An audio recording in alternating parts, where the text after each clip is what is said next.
Welcome to study GK to success. अगर आप UPSC या किसी भी प्रतियोगी परीक्षा की तैयारी कर रहे हैं तो चैनल को ज़रूर सब्सक्राइब कर लीजिएगा और बेल आइकन ज़रूर दबा दीजिएगा। तो चलिए शुरू करते हैं। आज का जो वीडियो है हमारा वो इंडियन पॉलिटी और कॉन्स्टिट्यूशन सीरीज़ का पार्ट 9 है। पार्ट 8 तक आपने अगर नहीं देखा है तो जाइए आप चैनल पर देख लीजिएगा। तो सबसे अच्छी बात यह है कि इस वीडियो में हमारे 100 क्वेश्चन पूरे हो रहे हैं, क्रॉस कर रहे हैं हम। चलिए क्वेश्चन शुरू करते हैं। पहला क्वेश्चन जो है हमारा वो कहता है कि निम्नलिखित में से कौन भारतीय संघवाद की विशेषता नहीं है। जो भारतीय संघवाद है यानी इंडियन फेडरलिज्म, उसका ये विशेषता नहीं है, यानी कि फीचर नहीं है। मैं इंग्लिश में एक बार बोल देता हूँ कि विच one of the following is not a feature of Indian federalism. ठीक, तो देखते हैं। हमारे पास 4 ऑप्शन हैं और इन चारों में से पता करना है कि कौन फीचर नहीं है। फीचर नहीं है, ध्यान दीजिएगा। पहला देखते हैं, भारत में एक स्वतंत्र न्यायपालिका है। There is an independent judiciary in India. तो ये हमारा फीचर है और हम लोग को पता करना है जो फीचर नहीं है, तो ये हमारा आंसर नहीं होगा।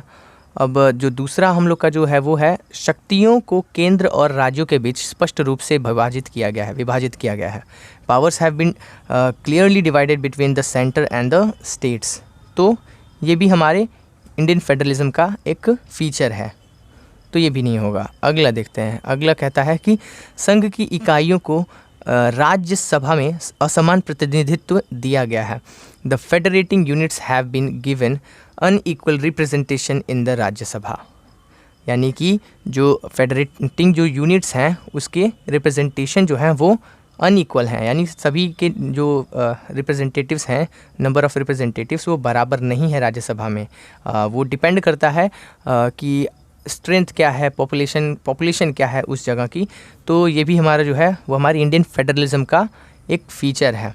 तो बच्चा हमारा 4th, यानी यही हमारा आंसर होगा। यही हमारा इंडियन फेडरलिज्म का एक फ़ीचर नहीं होगा। लेकिन समझ लेते हैं कि ये है क्या। यह संघबद्ध इकाइयों के बीच एक समझौते का परिणाम है। It is the result of an agreement among the federating units. अब देखिए यहाँ पे बहुत ज़्यादा कन्फ्यूजन हो जाता है, लेकिन मैं इसको बहुत ही डिटेल तरीके से समझा रहा हूँ आपको। इसमें लिखा हुआ है कि यह संघबद्ध इकाइयों के बीच एक समझौते का परिणाम है। अपना जो भारत था, उस भारत में 500 से अधिक प्रोविंसेस थे। जब आज़ाद हो रहा था अपना देश, तो उस समय 500 से ज़्यादा प्रोविंसेस थे इसके पहले। ठीक, तो उन प्रोविंसेस को जोड़ा गया और उसके बाद से हमने बाउंड्रीज़ को रीड्रॉ किया, यानी कि हमने अपनी राज्य की सीमाएं फिर से बनाई। समझ में आ रहा है आपको? कंफ्यूज नहीं होना है। ये 500 जो प्रोविंसेस थे वो आज वो प्रोविंसेस नहीं हैं। ये सारे प्रोविंसेस जो हैं वो मर्ज हो गए हैं इंडिया में, और उसके बाद से हम लोगों ने उसका बाउंड्री फिर से रीड्रॉ किया है।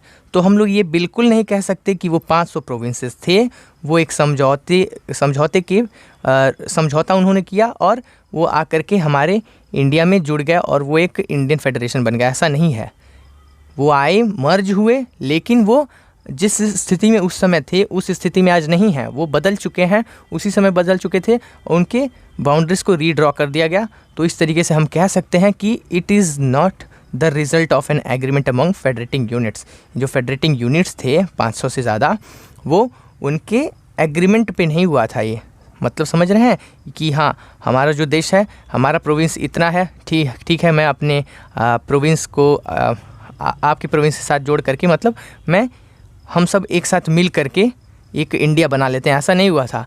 वो सारे मर्ज हो गए। उसके बाद से इन प्रोविंसेस का जो एक तरह से कहा जाए, वो उन लोग का बाउंड्री हट गया, सब एक दूसरे में मर्ज हो गया। उसके बाद से फिर से वो बाउंड्रीज़ को ड्रॉ कर दिया गया।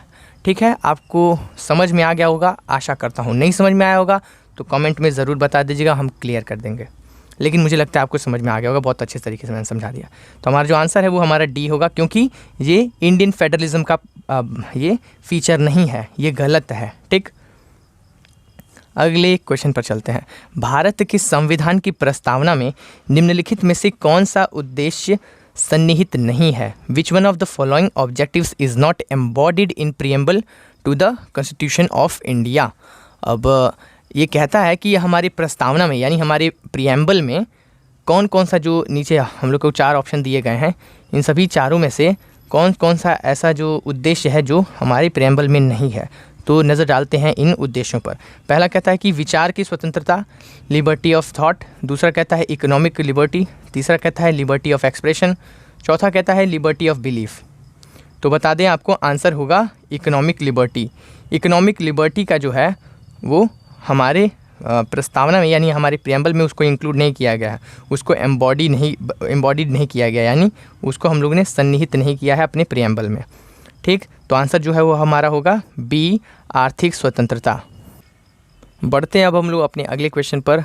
अगला क्वेश्चन हमारा कहता है कि सरकार के संसदीय रूप का मुख्य लाभ यह है कि, मतलब हम लोग के पास अब 4 ऑप्शंस देंगे कि अब सरकार का जो संसदीय रूप है उसका मुख्य लाभ क्या है, हम लोग को बताना है।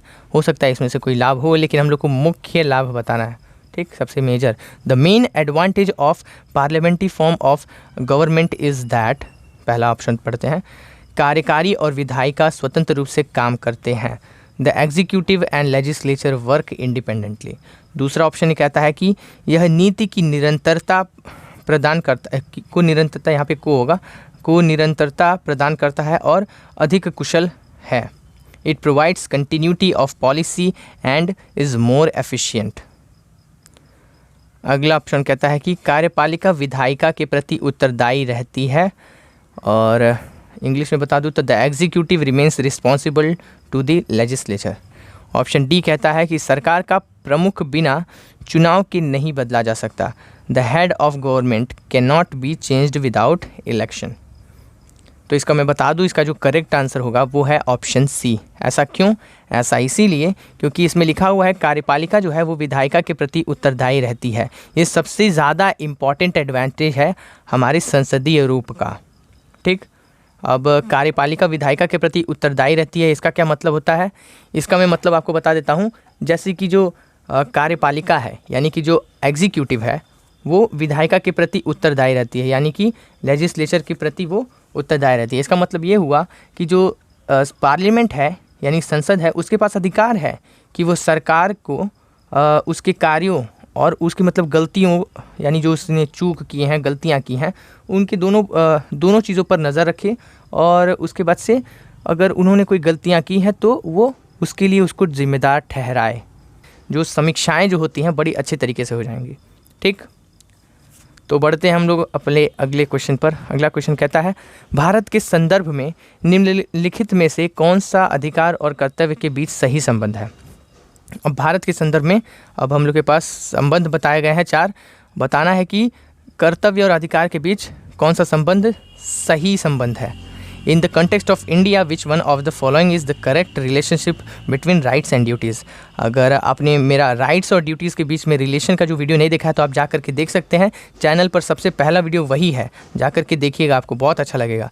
अब देखिए मैं आपको समझाता हूँ कि पहला ऑप्शन कहता है कि अधिकार कर्तव्य के साथ सहसंबद्ध है। Rights are correlative with duties.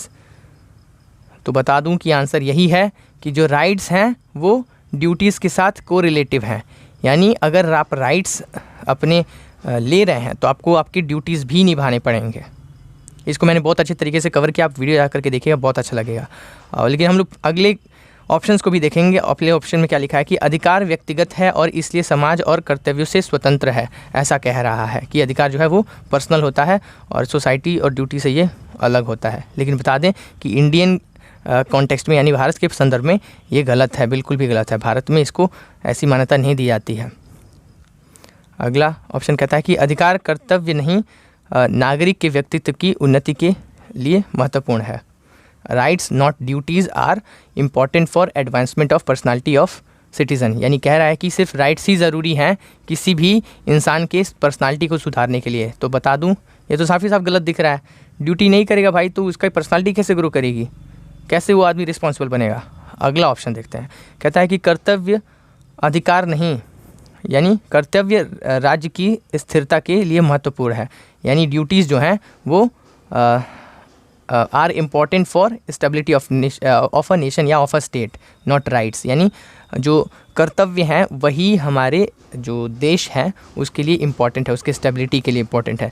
लेकिन आपको बता दूं कि अगर आप ड्यूटीज़ निभा रहे हैं लेकिन आपके पास राइट्स नहीं हैं तो आपको भी एक्सप्लॉइट किया जा सकता है, आपका गलत इस्तेमाल किया जा सकता है। आपको आप अपनी ड्यूटीज़ करते रहेंगे लेकिन आपको राइट्स नहीं मिलेंगे तो ये भी गलत हो जाएगा। तो इस तरह से ये भी गलत है। और इंडियन कॉन्टेक्स्ट में तो ये बिल्कुल गलत है, भारत के संदर्भ में बिल्कुल गलत है। तो हमारा जो आंसर है वो है करेक्ट आंसर ए, अधिकार कर्तव्य के साथ सह संबद्ध है।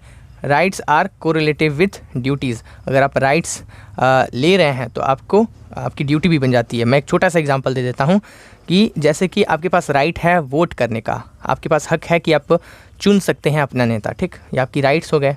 अब आपकी ड्यूटी क्या उसी के साथ बन जाती है कि आप एक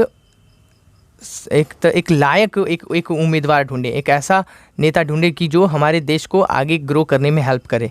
तो आपने आपके राइट्स का इस्तेमाल किया, लेकिन साथ ही साथ वो क्या है, एक देश के प्रति एक ड्यूटी भी बन जा रही है कि नहीं बन जा रही है। तो एक तरीके से एक दूसरे से कोरिलेटिव हैं कि नहीं है, हैं, बिल्कुल हैं, सहसंबद्ध हैं। समझ गए होंगे आप। चलिए, तो आंसर हमारा ए। आगे बढ़ते हैं अपने अगले क्वेश्चन पर। क्वेश्चन नंबर 5 कहता है कि भारत के संविधान के निर्माताओं का मन निम्नलिखित में से किस में परिलक्षित होता है। यानी हमारे पास 4 ऑप्शन है कि जो भारत के संविधान के जो निर्माता थे लोग, और उन लोग का जो परिलक्षित किस में होता है, उन लोग का मन। The mind of makers of constitution of India is reflected in which of the following. पहला कहता है कि प्रीएम्बल, दूसरा कहता है फंडामेंटल राइट्स यानी कि मौलिक अधिकार, और तीसरा कहता है directive principle of state policy यानी कि राजनीति के निर्देश सिद्धांत, और डी कहता है मौलिक कर्तव्य यानी फंडामेंटल ड्यूटीज़। इसमें से कई ऐसे पॉइंट हैं जो मैंने इस सीरीज़ में कवर कर चुके हैं। तो आपसे अनुरोध है कि अगर आप सीरीज़ को फॉलो नहीं करें तो आप जा करके फॉलो कर सकते हैं, लेकिन मैं फिर भी आपको बताता हूँ कि क्या है। देखिए, प्रीएम्बल अगर आप पढ़ेंगे अपने कॉन्स्टिट्यूशन का तो आपको अपने पूरे कॉन्स्टिट्यूशन का थोड़ा बहुत आइडिया लग जाता है। कह सकते हैं आप कि एक तरीके से वो बेस है, वो प्रीएम्बल पढ़ने से आपको पता चल जाता है कि जो कॉन्स्टिट्यूशन की मेन वैल्यूज़ जो हैं वो प्रीएम्बल में किस तरीके से बसी हुई हैं, और वही जो है वो संविधान के निर्माताओं का मन है। वो एक तरीके से उसमें एकदम अच्छे तरीके से परिलक्षित होता है कि अपना देश कैसा होगा, अपने देश में कैसे अपने देश की खासियत क्या होगी, फीचर्स क्या होंगे, ये सारी चीज़ें किस में परिलक्षित होती हैं, प्रीएम्बल में। तो हमारा आंसर क्या है, हमारा आंसर है ए, प्रीएम्बल यानी कि प्रस्तावना। बढ़ते हैं क्वेश्चन नंबर 6 पे। भारत की संसद मंत्रिपरिषद के कार्यों पर नियंत्रण रखती है। The parliament of India exercises control over the function of council of minister through, यानी कैसे रखती है, आखिर जो संसद है वो मंत्रिपरिषद के कार्यों के ऊपर नियंत्रण कैसे रखती है। पहला बोल रहा है कि स्थगन प्रस्ताव यानी एडजॉर्नमेंट मोशन, दूसरा क्वेश्चन आवर यानी प्रश्नकाल, तीसरा पूरक प्रश्न यानी सप्लीमेंट्री क्वेश्चन। तो आपको बता दूं कि असल में तो ये तीनों के तीनों ही इस्तेमाल करती है संसद, कि वो मंत्रिपरिषद पर कंट्रोल पा सके, मतलब एक तरीके से अपना कंट्रोल एक्सरसाइज कर सके, नियंत्रण रख सके। अब बता दें आपको कि एडजॉर्नमेंट मोशन क्या होता है। अब जो एडजॉर्नमेंट मोशन होता है वो एक ऐसा मोशन होता है जब एक तरह से कहा जाए जो सदन है उसको मतलब एक तरीके से एक के पॉइंट पर लाना हो डिस्कशन के लिए, जो कि बहुत ही ज़्यादा इम्पॉर्टेंट है, बहुत ही ज़्यादा अर्जेंट है। बाकी के काम बाद में होंगे, और जो अर्जेंट मैटर है उसके ऊपर ये डिस्कशन लाना होता है, वो होता है एडजॉर्नमेंट मोशन, यानी जिसकी सबसे ज़्यादा अर्जेंट नीड है। ठीक, कोई अगर अर्जेंट बात है तो उसके ऊपर डिस्कशन पहले होगा, और वो करने के लिए क्या यूज़ किया जाता है, एडजॉर्नमेंट मोशन। दूसरा हमारा है क्वेश्चन आर। क्वेश्चन आर क्या होता है कि जब सभा बैठती है तो उसका जो पहला घंटा होता है वो क्वेश्चन आर के रूप में मतलब उसको बोला जाता है। क्वेश्चन आर ऐसा क्यों बोला जाता है, क्योंकि उसमें क्वेश्चन पूछा जाता है और उससे जो रिलेटेड जो मिनिस्टर्स होते हैं यानी मंत्री होते हैं वो उसका जवाब देते हैं। ठीक, और जो तीसरा है वो कहता है कि सप्लीमेंट्री क्वेश्चन। अब सप्लीमेंट्री क्वेश्चन क्या होता है, सप्लीमेंट्री क्वेश्चन मतलब पूरक क्वेश्चन। अब ये कब होता है कि आप जैसे समझ सकते हैं कि जो स्टार्ड क्वेश्चन होते हैं, ठीक, स्टार्ट क्वेश्चन में क्या होता है कि अब जो क्वेश्चन पूछे गए हैं वो मंत्री जो है, वो मिनिस्टर जो है उसके ऊपर आंसर देगा, तो उस आंसर पे भी आप क्वेश्चन कर सकते हैं। ठीक, तो उसको हम लोग बोलते हैं सप्लीमेंट्री क्वेश्चंस। समझ में आया आपको, समझ में आ गया होगा आपको। अब चलते हैं हमारे क्वेश्चन के ऊपर। क्वेश्चन कह रहा है कि नीचे दिए गए कोड का उपयोग करके बताइए, सही उत्तर चुनिए। ठीक, सेलेक्ट करना है कि हमारा जो भारत का जो संसद है वो मंत्रिपरिषद के कार्यों के ऊपर कैसे नियंत्रण पाता है। तो मैंने आपको बता दिया 1 2 3 पूरा करता है। तो 1 2 3 कौन से ऑप्शन में हम लोग पता करेंगे। 1 2 3 कहाँ लिखा भाई, हाँ 1 2 3 ऑप्शन नंबर डी में 1 2 3 तीनों है। तो ऑप्शन नंबर डी हमारा क्या होगा, करेक्ट ऑप्शन होगा। ओके, अगले क्वेश्चन पर बढ़ते हैं। क्वेश्चन नंबर 7 कहता है समाज में समानता के निहितार्थों में से एक है डैश का अभाव। अब देखिए, अब जो समाज में, इस क्वेश्चन थोड़ा घुमावदार हो सकता है, समझने की कोशिश करिए कि समाज में जो समानता है, ठीक, समानता के जो निहित अर्थ हैं यानी निहितार्थ है, निहित अर्थ यानी समझ लीजिए समानता का ही मतलब एक तरीके से, वो उसका क्या मतलब है, किस चीज़ का अभाव को समानता कहते हैं। अभाव का मतलब कमी होती है, किस चीज़ की कमी को हम समानता कहते हैं। अब इंग्लिश में भी बोल देता हूँ, one of the implications of equality in society is the absence of, ठीक, यानी इम्प्लीकेशन का मतलब यहाँ पे निहितार्थ ही होता है, ठीक, बता दूँ। और जो तो यहाँ पे फिल इन द ब्लैंक्स करना एक तरीके से हम, तो क्या कह सकते हैं इसमें, पहला कह रहा है विशेषाधिकार, दूसरा कह रहा है निरोधक यानी कि रिस्ट्रेंट, और पहले का मतलब ये प्रिविलेजेस होता है विशेषाधिकार का, और जो सी कह रहा है वो है प्रतियोगिता यानी कंपटीशन, डी कहता है वो कहता है विचारधारा यानी आइडियोलॉजी। तो यहाँ पे सबसे ज़्यादा सूट क्या करेगा, आपको बता दें, यहाँ पे सबसे ज़्यादा सूट क्या करेगा, कौन सा ये है, तो बता दूँ इसका होगा प्रिविलेजेस यानी कि विशेषाधिकार। विशेषाधिकारों का अभाव ही समानता का एक निहित अर्थ है। अगर विशेषाधिकार का अभाव रहेगा, किसी को विशेष अधिकार नहीं मिलेंगे, तो एक तरह से हम कह सकते हैं ना कि समानता आएगी, समझ रहे हैं आप। तो यहाँ पे क्या होगा आंसर, प्रिविलेजेस यानी कि विशेष अधिकार, समझ गए होंगे आप। अगले क्वेश्चन पर चलते हैं। अगला क्वेश्चन है क्वेश्चन नंबर 8, वोट देने का अधिकार और भारत में चुने जाने का अधिकार है, क्या है वो, किस प्रकार का अधिकार है, ये कहना चाहता है question. Right to vote and be elected in India is a, कौन से प्रकार का ये अधिकार है। पहला अधिकार बोल रहा है मौलिक अधिकार ए, और बी कह रहा है प्राकृतिक अधिकार, सी कह रहा है संवैधानिक अधिकार, और डी कह रहा है कानूनी अधिकार। तो बता दें कि इसका जो करेक्ट आंसर है वो है सी, यानी कि संवैधानिक अधिकार।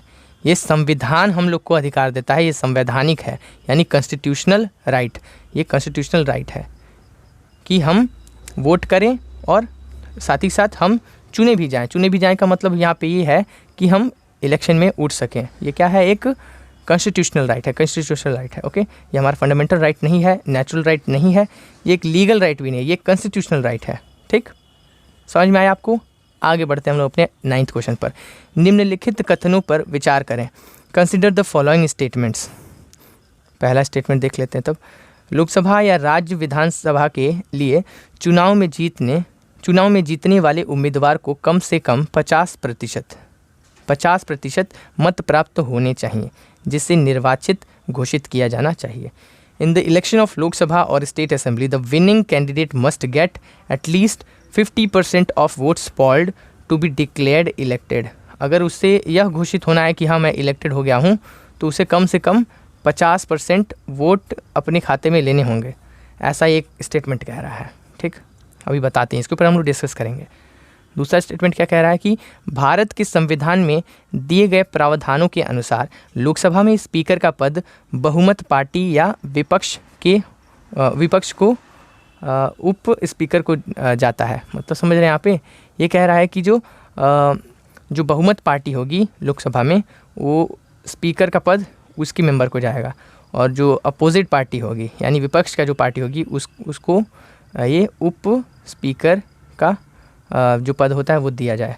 तो ये कह रहा है कि भारत का संविधान ऐसा कह रहा है। According to the provision laid down in constitution, यानी कॉन्स्टिट्यूशन में लिखा हुआ है, ये कह रहा है ये statement. In Lok Sabha the speaker's post goes to majority party, यानी मेजॉरिटी पार्टी के पास चला जाता है स्पीकर का पोस्ट, और डेप्यूटी स्पीकर का जो पोस्ट है वो अपोजिशन के पास चला जाता है। तो बता दूं कि अभी तक हम लोगों ने जो दोनों स्टेटमेंट पढ़ा है वो दोनों का स्टेटमेंट गलत है। क्यों गलत है बताते हैं आपको। देखिए, ऐसा अक्सर देखा जाता है कि जो बहुमत वाली पार्टी यानी मेजॉरिटी पार्टी है, उसी के मेंबर को स्पीकर का पोस्ट मिलता है, और जो अपोजिशन पार्टी है उसी के मेंबर को डेप्यूटी स्पीकर का पोस्ट दिया जाता है, अपोजिट पार्टी के। ठीक, लेकिन ये बात है कि वो कॉन्स्टिट्यूशन में नहीं लिखा है, तो ये गलत हो गया ना, गलत हो गया जी। अब पहला वाला जो है वो क्या है, लोकसभा, इसमें लिखा हुआ कि 50% कम से कम होना चाहिए। तो बता दें कि ऐसा रूल नहीं है। अगर 50% नहीं है लेकिन सबसे ज़्यादा वोट हैं उसके पास, तब भी वो क्या कहलाएगा, इलेक्टेड कहलाएगा, यानी निर्वाचित घोषित हो जाएगा। तो ये दोनों के दोनों गलत हैं। अब देखते हैं क्वेश्चन क्या पूछ रहा है। ये हम लोग का स्टेटमेंट था। क्वेश्चन ये कह रहा है कि ऊपर दिए गए कथनों में से कौन सा कथन सही है या सही हैं। Which of the following statement given is और आर करेक्ट। तो हम लोगों ने पता कर लिया कि कोई नहीं सही था, और हम देखेंगे कोई नहीं सही है। कौन सा ऑप्शन कह रहा है कोई नहीं सही है? डी ऑप्शन कह रहा है कोई नहीं सही है। नीदर 1 नॉर 2, यानी न तो 1 और न ही 2। तो हमारा आंसर क्या होगा? डी। ओके, चलिए बढ़ते हैं अगले क्वेश्चन पर। क्वेश्चन नंबर 10 कह रहा है कि लोकसभा के लिए चुनाव के लिए किसके द्वारा नामांकन पत्र दाखिल किया जा सकता है। ओके, अगर लोकसभा के चुनाव में उठना है तो कौन वो नामांकन पत्र उसको दाखिल कर सकता है। For the election to Lok Sabha nomination paper can be filed by, कौन कर सकता है? पहला कह रहा है कि भारत में रहने वाला कोई भी व्यक्ति, और यानी एनीवन रिसाइडिंग इन इंडिया। दूसरा कह रहा है निर्वाचन क्षेत्र का निवासी जिससे चुनाव लड़ा जाना है, a resident of the constituency from which the election is to be contested. और अगला कह रहा है कि भारत का कोई भी नागरिक जिसका नाम किसी, ध्यान दीजिएगा, किसी निर्वाचित क्षेत्र के मतदाता सूची में दिखाई देता है। Any citizen of India whose name appear in electoral roll of a constituency. D कह रहा है भारत का कोई भी नागरिक, एनी सिटीजन ऑफ इंडिया। तो ये चारों जो हैं वो अलग अलग बातें बता रहे हैं, लेकिन बता दूं कि आंसर जो है वो हमारा सी है। यानी अगर कोई भी भारत का जो नागरिक है, अगर वो किसी भी कंस्टिट्यूएंसी में, किसी भी निर्वाचन क्षेत्र में उसका मतदाता सूची में उसका नाम है, यानी उसने इलेक्टोरल रोल्स में उसका नाम अपीयर होता है, तो वो उठ सकता है लोकसभा में। ये है हमारा करेक्ट आंसर सी। ओके, तो इसी के साथ वीडियो को ख़त्म करते हैं। वीडियो में अगर आपको कुछ भी अच्छा लगा हो तो लाइक करिएगा, सपोर्ट करिएगा। कैसा लगा लिख करके ज़रूर बताइएगा कमेंट करके। ओके, सब्सक्राइब करिएगा चैनल को और भी अच्छे अच्छे वीडियोस देखने के लिए। शेयर करिएगा इस वीडियो को अपने दोस्तों के साथ या अपनी फैमिली मेम्बर के साथ जो प्रिपरेशन कर रहे हैं। देखते रहिए स्टडी जिगर सक्सेस। Bye bye.